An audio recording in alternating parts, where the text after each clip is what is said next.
அனைவருக்கும் வணக்கம். இது வந்து ராகி மாவுங்க, கேழ்வரகு மாவுன்னு சொல்லலாம். இந்த ராகி மாவில் இன்றைக்கி ரொட்டி சுட்டு சாப்பிட்லான்னு மாவு பிணைஞ்சி வச்சுருக்கிறேன். இதுக்கு தூள் உப்பு தான் கொஞ்சம் போட்டிருக்குறேங்க.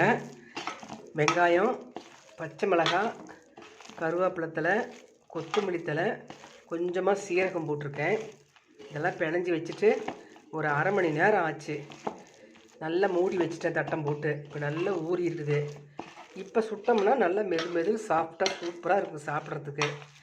சீரகம் கொஞ்சம் போட்டுக்கிறேங்க. இந்த மாவை நல்லா இப்படி பிணைஞ்சி விட்டுட்டு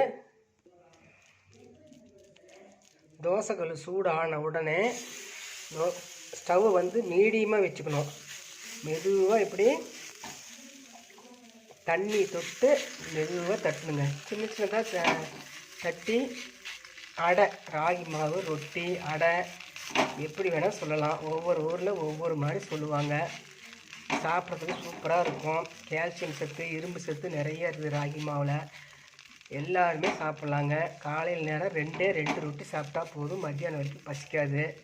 உடம்புக்கு ரொம்ப ரொம்ப நல்லது. நீங்களும் வாரம் 1 நாள் 2 நாள் கட்டாயம் செஞ்சு சாப்பிடுங்க. எண்ணெய் இது நல்லெண்ணெய் தாங்க, லைட்டாக விடுறேன் பாருங்கள். 2 பக்கம் வெந்த பிற்பாடு திருப்பி போட்டு எடுத்து வச்சு சாப்பிட வேண்டியது தான். என்னுடைய வீடியோ பார்க்குறீங்க, சப்ஸ்கிரைப் பண்ணிவிட்டு பாருங்கள். ஒரு லைக் ஒன்று போடுங்க. நான் நிறைய வீடியோ போட்டுகிட்டே இருக்கேன். எல்லோரும் கண்டினியூவாக பார்த்துட்டு தான் இருக்கீங்க. ரொம்ப சந்தோஷமாக இருக்குது. வீடியோ பார்க்குறீங்க அத்தனை பேர்த்துக்கும் ரொம்ப ரொம்ப நன்றிங்க.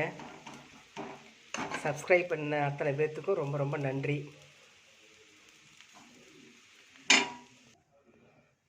பாருங்கள், 2 ரொட்டி சுட்டாச்சு பாருங்கள்.